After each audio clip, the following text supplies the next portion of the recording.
আজ আমাকে কথা বলতেই হবে ইনশাআল্লাহ, কারণ আগামীতে আবার আপনাদের সাথে দেখা হবে কিনা আমি জানি না। কথা বলতেই হবে। বসেন, কেউ দাঁড়িয়ে থাকবেন না। আমি দেখতে পাচ্ছি বাংলাদেশের ভাগ্য আকাশে উত্তর গগনে কালো মেঘ জমা হয়েছে। ঝড়ের পূর্বাভাস লক্ষ্য করছি। যদি মোকাবেলা করতে না পারেন সক্ষম ভাবে, এমন অন্ধকার গাঢ় কালো অমাবস্যার রাত আসতে পারে যার সুবে সাদেক হওয়া অসম্ভব।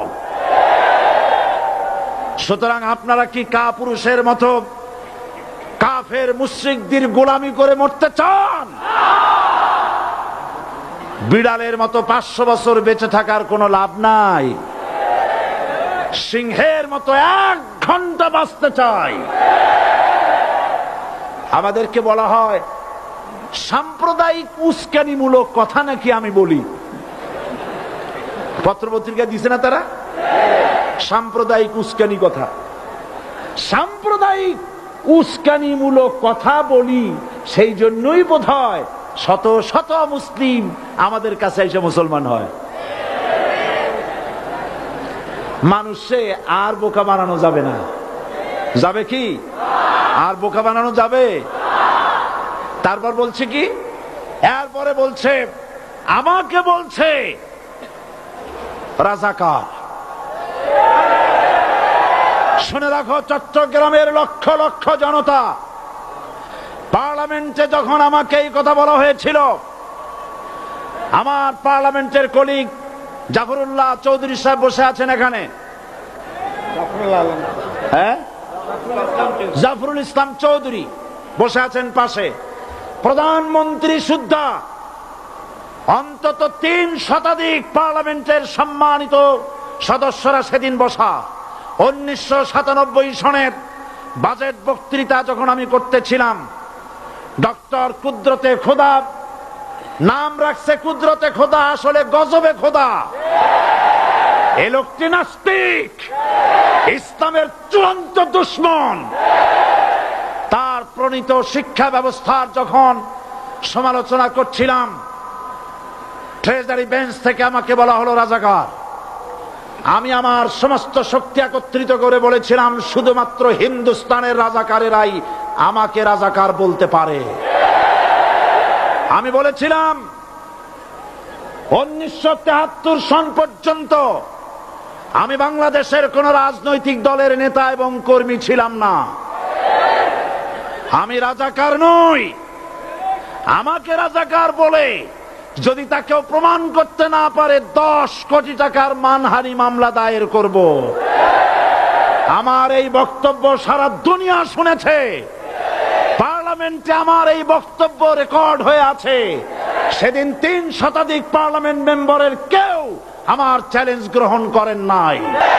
যে কোনো ব্যক্তি পার্লামেন্টে গিয়ে আমার বক্তৃতা দেখে আসতে পারেন। এরপরে 1997 সনের 7 অক্টোবর দৈনিক জনকণ্ঠ পত্রিকা যখন আমার বিরুদ্ধে লিখলো, সেই পত্রিকায় সাইদির ওপেন চ্যালেঞ্জ 8ম পাতা, 1997 7 অক্টোবর, এত বড় 2 কলামে হেডিং।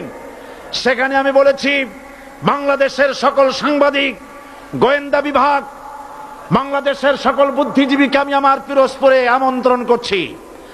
আমার উপস্থিতিতে যদি কেউ প্রমাণ করতে পারে বাংলাদেশের স্বাধীনতা যুদ্ধের বিরুদ্ধে আমার কোনো ভূমিকা ছিল, সজ্ঞানে স্বেচ্ছায় জাতীয় সংসদের সদস্য পদ থেকে পদত্যাগ করব। 3 বছর পার হয়ে গেছে, আজ পর্যন্ত কেউ এই চ্যালেঞ্জের মোকাবেলা করে নাই। সুতরাং আমাকে যারা রাজাকার বলবে তারা পিতৃ পরিচয়হীন অবৈধ সন্তান। 1971 সনের, শোনো মুসলমানেরা, 1971 সনের কোন কাদা সাইদির গায়ে লাগে নাই। আমাকে রাজাকার বলে জনগণ থেকে বিচ্ছিন্ন করবা।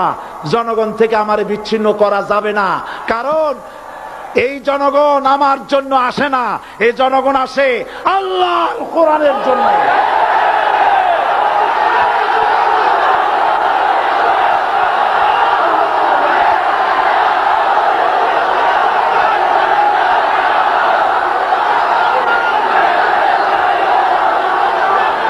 আজকে আর যারা ইসলামের কথা বলে, তারাই রাজাকার, তারাই মৌলবাদী। মৌলবাদী বললে আমরা অসন্তুষ্ট হই না, কারণ মৌলবাদী শব্দটা আসছে মূল থেকে। মৌল শব্দ এসেছে মূল থেকে। মূলবাদী তার মানে যারা মূলে আছে। মূল হলো কোরআন, মূল হলো হাদিস, মূল হলেন আল্লাহ, মূল হলেন আল্লাহ রসুল। আমরা আছি মূলে। এখন বলেন তো মূলের শক্তি বেশি না আগার শক্তি বেশি? আমাদের যারা মৌলবাদী বলে ওরা হলো আগাবাদী। মূলে আছে কত কোটি? 12 কোটি। মূলে আছে কত কোটি? আর আমাদের যারা মৌলবাদী বলে ওই থাকো গাছের আগায়, আমরা মূলে। লাভালাভি বেশি করবা না, 12 কোটিতে গাছের গোড়া আসতে নানা দেবে, মামু বাড়ি দিল্লি গিয়ে পড়বা, বাংলার জমিনে জায়গা হবে না। এ কথা বিশ্বাস করো। বাংলাদেশের মুসলমানদের শরীরে এক বিন্দু রক্ত থাকতে শয়তানের তৈরি করা ধর্ম নিরপেক্ষ মতবাদ বাংলার জমিনে কায়েম হতে দেওয়া হবে না, হবে না।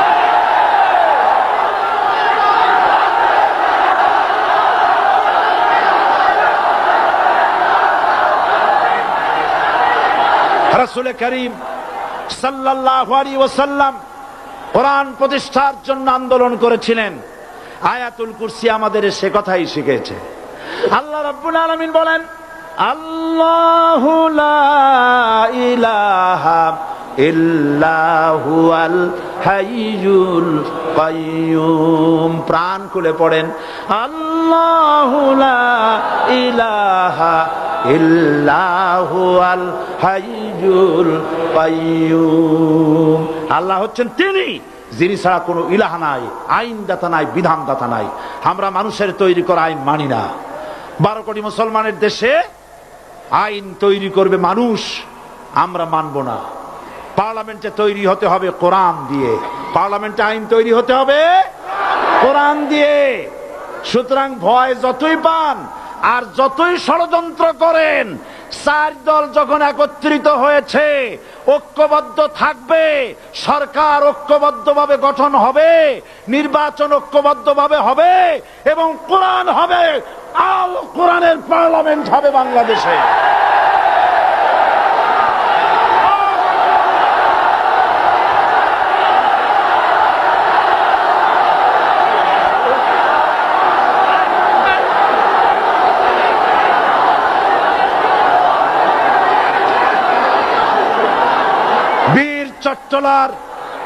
বীর চট্টলার মুসলমানেরা, বীর চট্টলার মুসলমানেরা স্বাধীনতার ঘোষণা এই চট্টগ্রাম থেকে স্বাধীনতার মহান ঘোষক প্রেসিডেন্ট জিয়াউর রহমান সাহেব দিয়েছিলেন।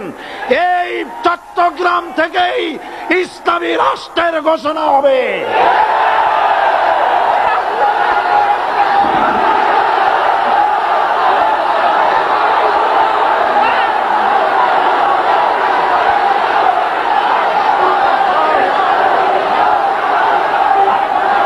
আশাবাদী আপনারা অবশ্যই তা পারবেন। আমি 100% বিশ্বাস করি ইনশাআল্লাহ। কারণ যে ষড়যন্ত্রের মোকাবেলা করে স্থানীয় রাজনৈতিক দলের নেতৃবৃন্দ কোরআনের মাহফিল সিনায় এনেছেন, আমি প্রথম দিনই বলেছি চট্টগ্রাম তাফসিরুল কোরআন মাহফিল কোন রাজনৈতিক দলের প্রতিনিধিত্ব করে না।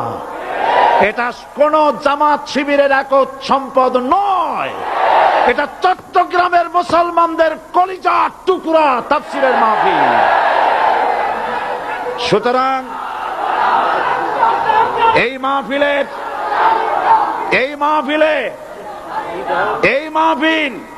চট্টগ্রামে থাকবে ইনশাআল্লাহ কিয়ামত পর্যন্ত।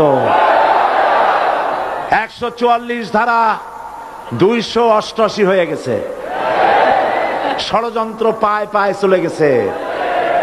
আমি ওই সব ছেলেদের বলি, সরকারি দলের ছাত্র হইয়া মুসলমানদের বিপক্ষে যাইও না। এদেশের ভাগ হয়ে